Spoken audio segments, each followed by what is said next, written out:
So ayun, what's up guys, I'm back. So ayun nga guys, grabe yung napatapat sa amin, pumiperfect din sa war.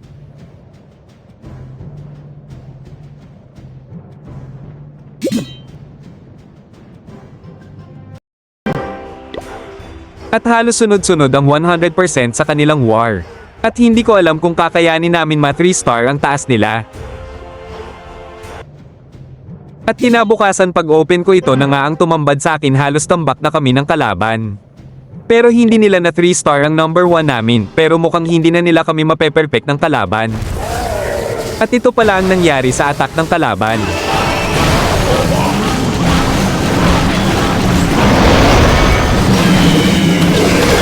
At nilapag niya na lahat ang main troops niya sa taas. At ito ang mga nangyari sa mga troops niya, halos naubos ang troops niya dahil sa pagsabog ng town hall at gawa na rin ng poison tower at monolith.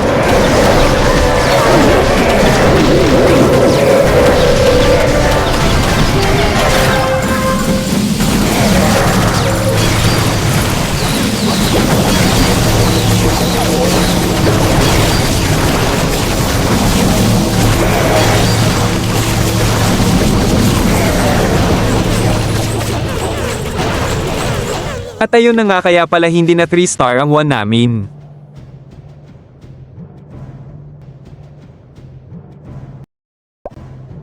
At kinabukasan ng war namin, halos number 1 na lang ang hindi na 3 star sa amin sa score na 79,119. At maya-maya a-attack na rin ako sa war at susubukan ko ang aking makakaya.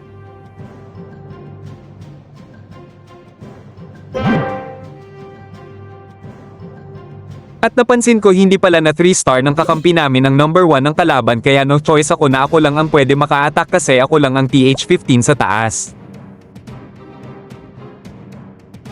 At ito pala ang nangyari sa attack niya, halos naubos ang bantay ng kalaban na Electro Titan ng Super Archer niya na donate.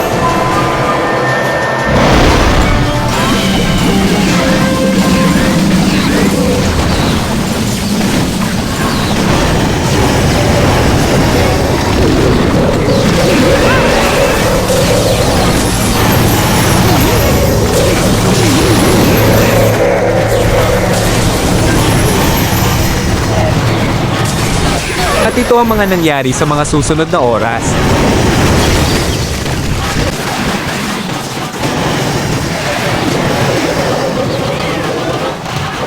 At ayun na nga, naka 61% lang siya.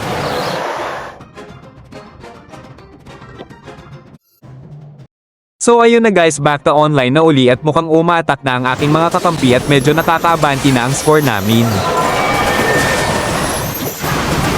Uma-attack na pala ang number 3 namin at mukhang hindi niya nabasag ang town hall ng kalaban, pero tingnan natin kung kakayanin pa rin.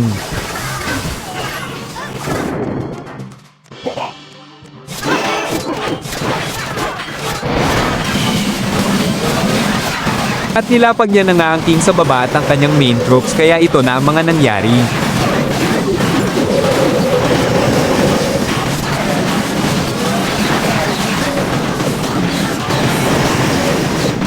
Mukhang hindi na niya kakayanin dahil halos lahat ng troops niya ay kukunti na ang buhay.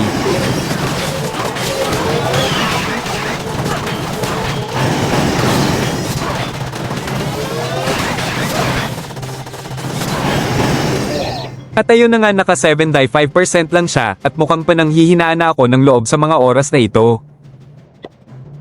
At ayun, new plan na naman tayo. At ito ang mga nangyari sa mga susunod na oras.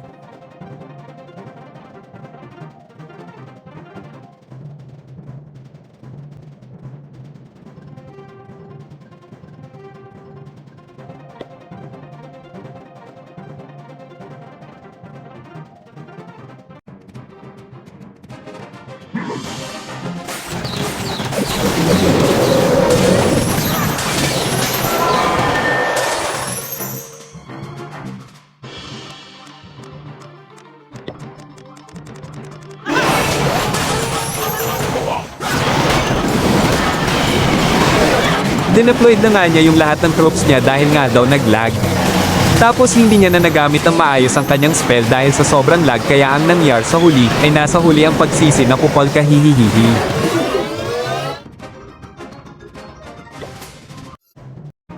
At kung sa mga oras na ito ay nanonood ka pa, baka pwede makahingi ng isang like at pa-follow na din. Maraming salamat.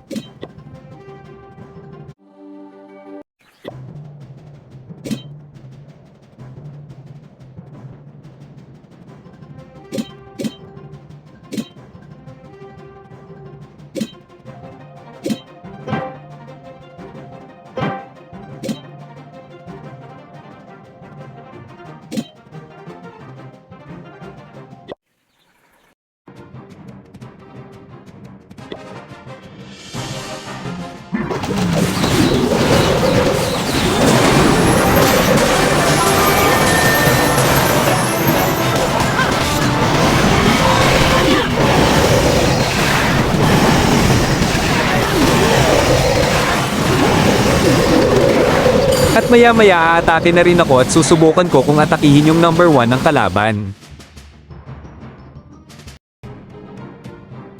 So ayon nilapag ko na ang pangmalakasan kong machine ang Blimp Battle Machine with Super Archer.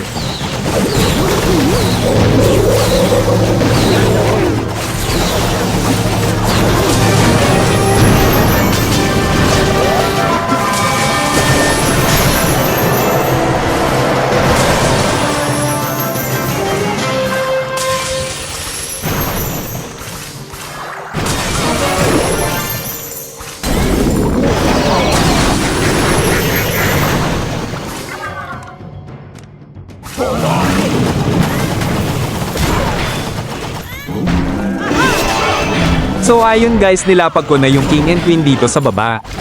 At ang purpose nila ay linisin ng kalat para hindi mag-ikot ang main tropes na gagamitin ko.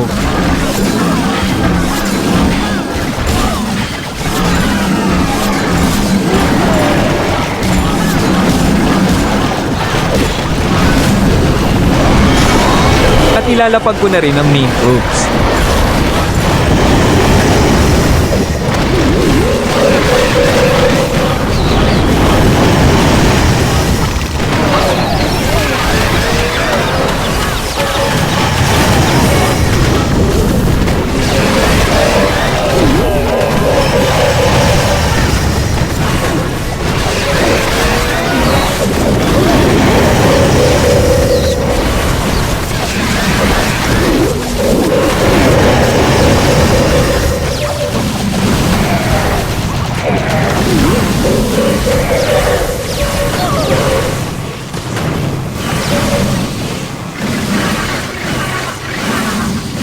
At ito na 3-star ko na nga ang number 1.